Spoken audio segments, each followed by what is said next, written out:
হুসাইন রাদিয়াল্লাহু তাআলা আবার উঠে দাঁড়ালেন যুদ্ধ করার জন্য। তখন সিনান নামক একজন ব্যক্তি রাসূল সাল্লাল্লাহু আলাইহি সাল্লামের নাতি হুসাইন রাদিয়াল্লাহু তাআলার উপর আঘাত করে বর্ষা দিয়ে বন্দুক দিয়ে আঘাত করার সঙ্গে সঙ্গে হুসাইন রাদিয়াল্লাহু তাআলা মাটির উপর পড়ে যায়। তখন সেই সিনান এই হুসাইন রাদিয়াল্লাহু তাআলার বুকের উপর উঠে তার মাথাটা দ্বিখণ্ডিত করে দেয়। নাউযুবিল্লাহ। রাসূলের নাতি এই মাথা মোবারক আলাদা করে উবাইদুল্লাহ বিন জিয়াদের সামনে যখন নিয়ে যাওয়া হয়, তখন সেখানে একজন সাহাবী ছিলেন, উপস্থিত ছিলেন, সাহাবী বসা ছিলেন, রাসূলের সাহাবী। উবাইদুল্লাহ বিন জিয়াদ যখন লাঠি দিয়ে রাসূলের নাতির দাঁতের মধ্যে আঘাত করতেছিলেন,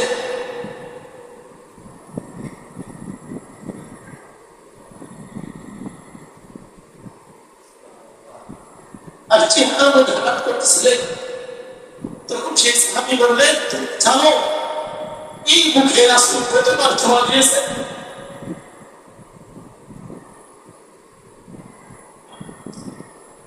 যে জায়গায় রাসূলের অপমান করেছে, ছোঁয়া করেছে, তুমি সেই জায়গায় লাঠি দিয়ে আঘাত করছো।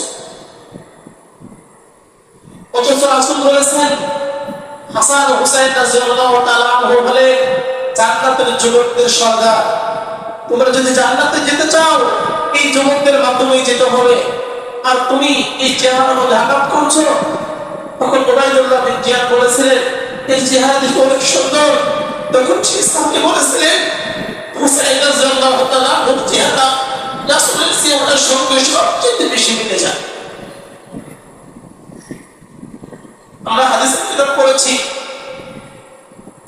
হাদিসের কিতাবের মধ্যে আছে রাসূলের পর থেকে নিয়ে হুসাইন রাদিয়াল্লাহু তাআলার চেহারার সঙ্গে রাসূলের চেহারা সবচেয়ে বেশি মিলত। সেই রাসূলের দৌহিত্র হুসাইনকে জবাই করে মাথাটা তার দরবারে নিয়ে গেছে, লাঠির সঙ্গে ঝুলিয়ে সেই সিরিয়ার মধ্যে দামেস্কে নিয়ে গেছে পুরস্কার পাওয়ার জন্য, যে এটি মুআবিয়া রাদিয়াল্লাহু তাআলা আমার সন্তানটাকে পুরস্কার দিবে।